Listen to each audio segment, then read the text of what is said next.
Hi, Jane. Hi, Stephen. I heard you did a course on social media. Yes, I learned a lot. Can you tell me some of the things you learned? Yes, the biggest thing I learned was about privacy policies. It is important to make sure I check the user and privacy policies of the sites I use. Why? Because some sites say that they may use information about us to third parties. This could be an issue if I want to use the site with my students. So why can't you just not use those sites or find ones that don't do that?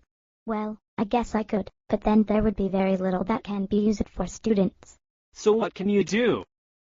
Well, one thing is to make sure that I check privacy policies carefully to minimize possible risks to students.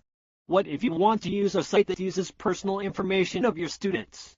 Well, a lot depends on the ages of students, but for my grade 3s, I would have to be very clear with the parents about the privacy policy of the site. They would then need to make the decision of whether or not they want their children to participate on the site. The parents need to be able to make an informed decision. So is that all there is to privacy? No, it is also important to check into where the site is housed. Really? Why would it matter? Because if the site is housed in another country other than Canada, personal information can be accessed more readily. Why are other countries different? Well, because, for example, the US government has access to anyone's personal information that is stored in servers in the USA.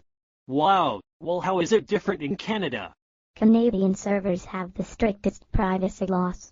BC uses such privacy acts as VPA and OIPC.